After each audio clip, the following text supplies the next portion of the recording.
Welcome back. In this episode we're going to go over working with black and white images when the black and white is a dark conversion with lots of highlights. So if you want to follow along, best to grab an image where there is a darker area behind so that you can get hair light here with this darker area behind so that we can work on the highlights. Another type, for example, here. There we go. Alright, so I am just going to grab one of these images. I might use this one since we have some more foreground here. Okay, so first of all, I'm just going to raise the exposure just a touch and press black and white just to have a look at the exposure of their faces. Now, we're fairly okay there. So now that I know that I would like to keep the exposure up on them a little, I am going to go down to the highlight tone priority, make the midpoint down more, bring in the roundness and the feather. Okay. And now I'm going to lower that and the blacks and bring in some contrast, and now come up again on the exposure. Okay, so all I need to do really now is grab a brush and just kind of bring back this detail here a little. Just gone a little dark for me with that vignette over here. Okay, we want to keep their faces fairly well exposed. Alright, the other thing that I'd like to bring into detail is their feet, because even though there's light behind them, I would like that detail to also be included at the front there. Okay, so now we've lightened up, I am going to make a new brush and just kind of darken around them a little. Alright. Alright. Here. Okay, and now that I've darkened their faces too much, I'm just going to press the erase here, and this takes off the effect on the areas that I didn't want it. So I'll go back over their faces. Okay, here's Jumper, the donkey. Be careful here, I don't want it to look unrealistic. Okay. And on the pants, now where else is that dark area gone that I didn't want it? Probably his hand. Alright. Okay. Now I might grab this again and just raise that up just a touch. Okay. I might go down, and I do tend to do this once I'm done with a dark conversion.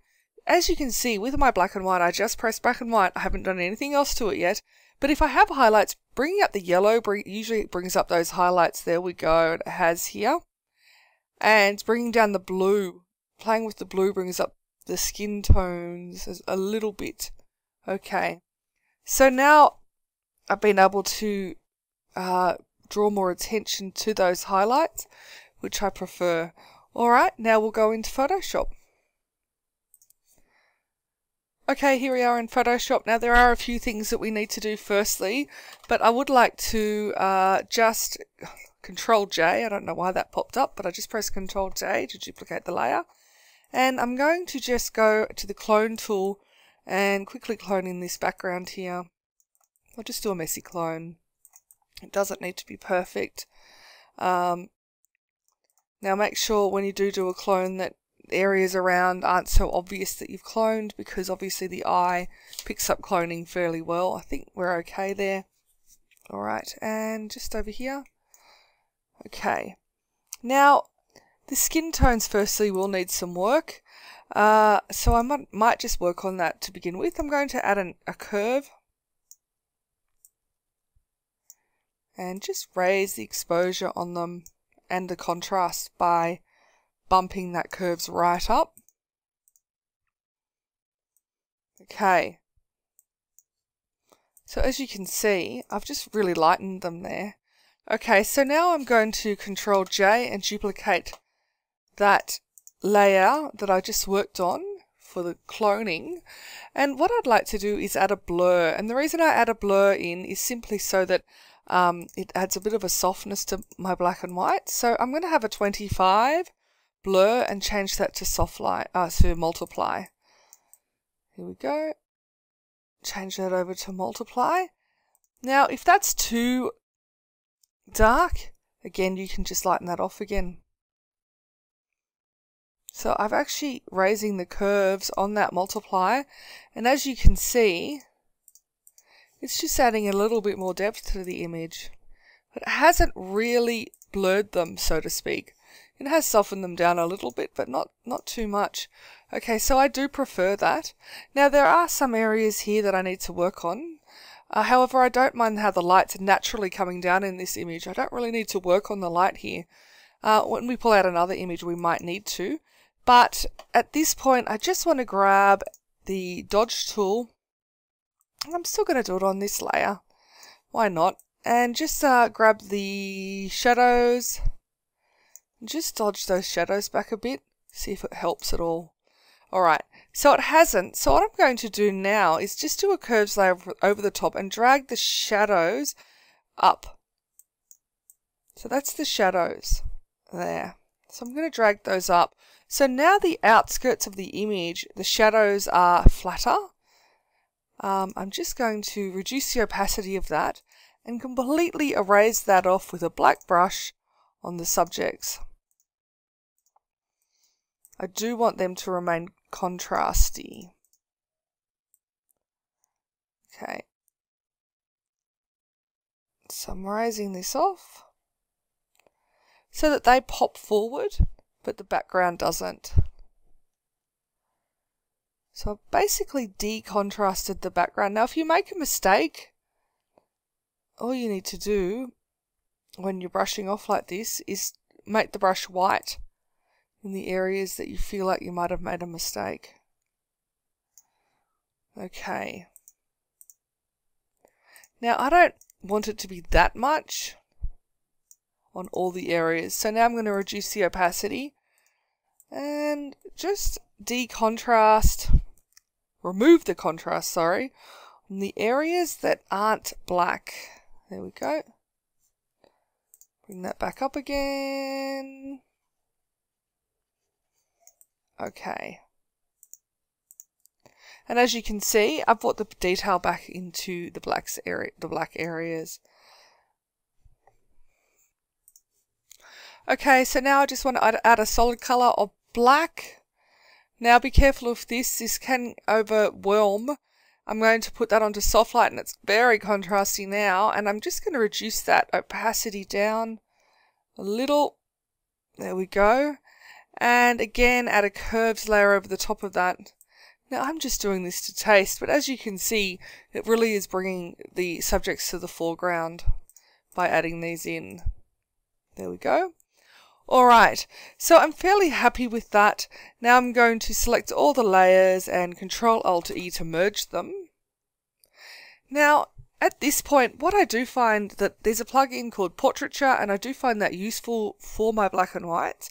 So I'm going to actually attempt a Portraiture plugin. Now, Portraiture is a plugin that you can do it manually. However, it's fantastic because all you have to do is select the area that you do want it to go blurry. Now, I have it on a new layer, and I'm going to put the smoothing on high, and I'm going to press OK. Now, as I said, you can do this manually, but for those of you with Portraiture, I have had requests to show you how I would use Portraiture, and this is one way that I would use it. So, it is a plugin that you do have to purchase. And as you can see, zooming in, it just softens everyone back. Okay, so I had that on high, which is unusual for me. And I only tend to put it on high for black and whites. Now be careful, it does soften skin off quite a fair bit. Okay, so again, I'm just going to go into the curves and raise it here a little. Okay, I've basically raised the shadows on the skin tones. It's just a little bit too contrasty for my liking.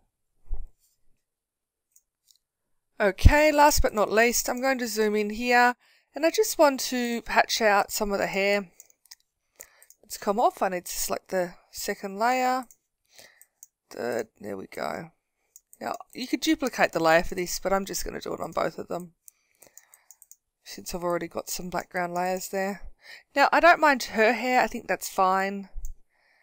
And let's have a look around. And his is fine. Alright. Okay, so now what I'm going to do is pop back into Lightroom and we'll grab another one.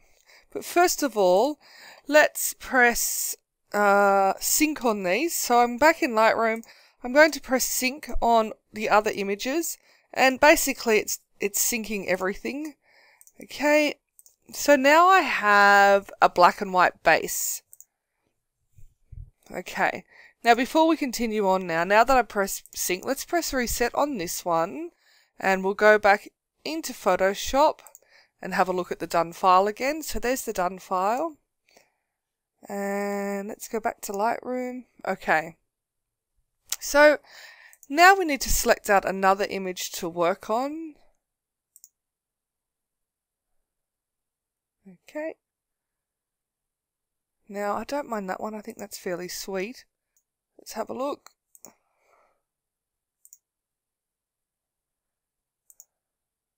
Okay. I do like this one. So I'm going to start working on this one now, but first of all, I'm going to grab the adjustment brush and bring this down. Now, the reason I'm bringing another one in is so that you can see how quickly you can edit a second one. Now, that is going to come out very dark if I don't brush that back now. Alright. Now, let's take this into Photoshop. Okay, so here we are in Photoshop. Now, before we continue, however, I want to go back to this image because I was looking at it while I was waiting for the other one to load. And what I'd like to do is actually brighten up the highlight still again. Now, I was thinking a quick way to do this would be to go into the channels. But first of all, I need to merge all the layers by Control Alt and E, and it'll make a top layer to work on. So here we have a top layer with all the things that we've done. So I'm going to press in the channels window, I'll bring this up so that you can see it, this little load channel as selected. So I've got all the channels from RGB, red, green and blue all selected as it is when you open up the channels window, and I'm going to select that there. Okay, so that grabs the highlights. Now let me just pop that back where it came from. And now that it's got the highlights, I can select a feather, and I'll just do a 5 feather.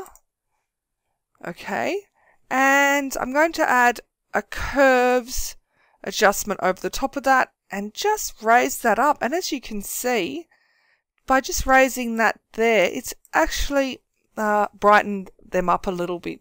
Now for the areas that it has done a little bit too much, all we need to do is grab a black brush. I've made a mask there. And I can just erase it off. Okay. Alright. Now that we've done this though, we've got a base to work with. So we can go back to the other image, which is here, and hopefully match them up a little. But first things first, I'll just grab that and erase it off on his little nose there and little scarf. Okay. Alright, I'm much happier with that. Okay, so we'll go back to the other image now, here, and we'll match them. Okay, so keeping in mind what we did over here, we can even drag some of them across. So for example, we could do the fill color, drag that across. What else could we drag across? The curves, drag that across. Another curves. Now that's really contrasted it. Okay, so now we need to grab the background layer, and if you remember correctly, we actually did a blur. and we made that multiply. Now there we go, there's that dark feel that we had. Okay. Now that's already starting to look a lot more like it, as you can see. Okay, so now that I have this, I'm actually going to Control-Alt-E and work on that. Whoops. Let's do that again. I'll duplicate the background layer first. Now if you find that happens where it doesn't come up properly, it just means that you haven't got a background to work on. Okay, so now I need to merge these. Now there's a couple of things that we could do here. If I drag this over here as an image, just to see what it would do in this situation. Is this going to be something that I could actually do? Is bring this foreground into this image? And I think it might be. So, keeping that in mind, I'm going to grab all of these layers, Control-Alt-E, and I will drag these two layers into a new document. So I'll just go duplicate layers and go new, and it'll drag them both into a new document. So now I can work on both of these layers together. Okay, so I can just grab this here with an adjustment and reduce the opacity down. With a black brush, I can erase that top layer back a little to merge into that bottom layer down here. There we go. Now I might need to darken it as well. We'll see how we go. And then bring it up to 100%. Okay. So now we have the top layer merging into the bottom layer. Okay. Now keeping in mind that I'd prefer this to be darker down the bottom, I'm just going to actually grab the curves on that already and make that a little darker. I think I can see the line here. So I'm going to grab the brush. There we go. And rid the photo of that. So now all I need to do is work on the top. Okay, so I'm going to Control-J and duplicate that layer, and I might just see if we can clone that in and how that looks as a clone. It might not work because there's a fair bit going on back there. We could even bring the other image in again and do the top. See how we go. Content aware actually might work in this instance with this one. I'm not really a fan of what's going on here. Okay, however, I am a fan of the fact that there is detail now in the background there and we've got something to work on. But let's go back to the other image. Okay, so that's the done. Alright. And we'll drag this across. And look at this background here. I quite like that. Okay, so Control-I to inverse it. And so I've dragged the other photo on. I've inverted it. Now I can grab a white brush, reduce the opacity, and see how this goes. Now where's our stretched background? Was that on another one? There it is. Alright, so we'll bring that in as well. Okay, there we are. What's going on here? Isn't there?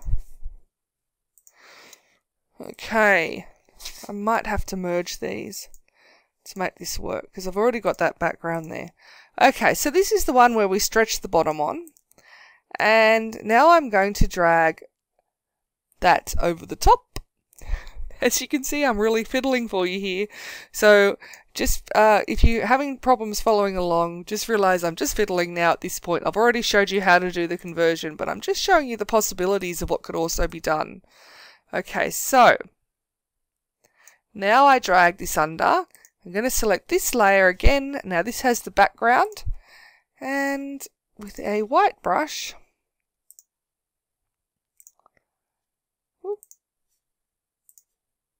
we can hopefully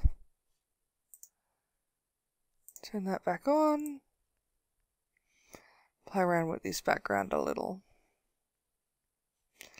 There we go. Okay, so reduce the opacity of that down. Now we don't want to do that. Now I'm finding that there's just too much, so I'm going to bring the black back in. Too much here. Okay. There we go. Okay. So how are we looking? At this point, we might need to still do some work over here, but we could probably blend that. Okay. So, now we've got a background there. I do need to bring this out to the foreground, so what I'm going to do is simply do a curves. And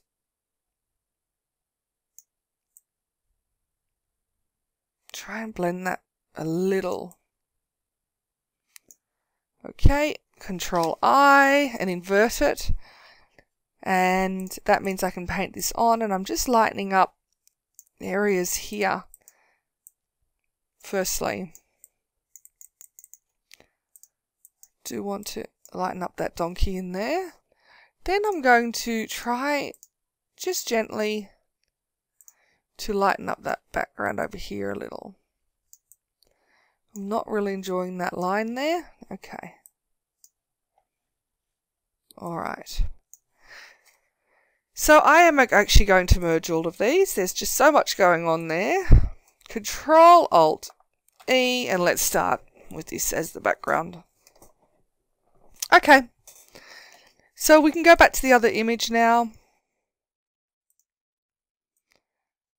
And where are we? It's not this one. I can close this one. And we can work on this file, hopefully. So that's the original. Okay. Alright, so comparing the two, this is the feel that we want. Let's go back to this one. This one has more light streaming down, so we might match that. Now, I just want to add in some contrast. So I'm going to do that using the levels adjustment. And it's actually the subjects that I'm trying to add contrast to. And I think it's more that I need some dark areas there. Okay, so I'm just going to raise that off on the outskirts. Because it is, as I said, it's the subjects. I don't need these areas too dark yet. And here in the donkey, I don't need actually that area there to be that dark. Okay, so I do feel that's a lot better. Alright, now we need to just compare the two. Alright, we're pretty good. So now what I'm going to do is grab them all, do another merge. I know you shouldn't do it so much, but there you have it. Okay. Control Alt E. And we'll do a portraiture filter, Imagematic portraiture. Okay, now we've got it on high, select their skin, that should just soften them down.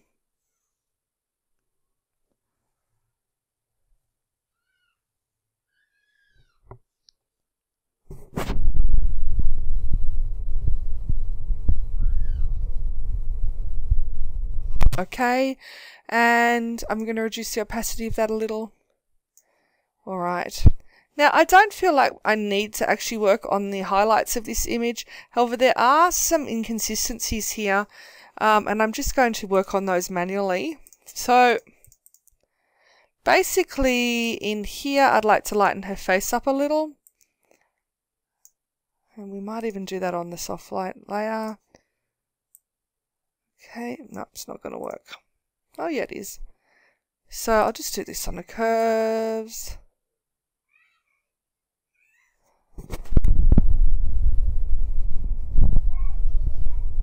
Okay.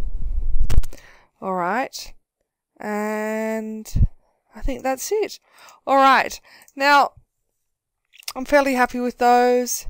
So I am going to just give that a crop to a 5:7. So I'll just go, I'm going to leave the DPI to 4, so it's just the ratio, 7 inch by 5 inch. It's just the ratio that I actually prefer. View, fit on screen. Now it's grabbing the outskirts, all those areas that we worked on. I'm actually going to center them. I think they kind of look sweet like that. So I'm just going to give them a center. Okay. So now you can print that to any size that you like when you crop like that, leaving the DPI empty. There's a lot of information there in that crop. Okay, so I have cropped it with all the information left, so let's go back to the other one. And now we could crop this one as well. Okay, and I'm going to crop this one to that side. Alright, so we'll go back between the two. Now we can actually do a little bit of work on darkening and lightening faces for consistency. So I'll just grab a burn tool, and I might even just burn in here a little on the mid-tones. Remembering that I am actually on a layer that has actually already been had soft light on top of it. Okay. Now I can go back in with the dodge tool around their faces here and dodge that back again in here. Alright, now I'm just fiddling really. So, to give you an idea anyway. Alright. Last but not least, you can actually add some light in if you like, so I'll just show you how to do that quickly, because there are some other photographs from this series where light's kind of streaming down, and even though these ones it's doing it naturally, we can enhance that. So you go select all, and we can go and do a gradient, and we make that a white gradient. You can actually select it out, or you can pull out white. Okay. Press OK, and then you do radial, and you press OK. And because you did a select all to begin with, you simply have to drag that to where you want it. And you can reduce the opacity of that down, and it adds the light coming down from above a little bit better. Now you can also drag this over to your other image. And there we go. Oh, now I've cropped out that side anyway, but it doesn't matter, I'll just fix that up. Okay, so there we have it. If you have any questions, let me know in the chat, and I hope you enjoyed that video.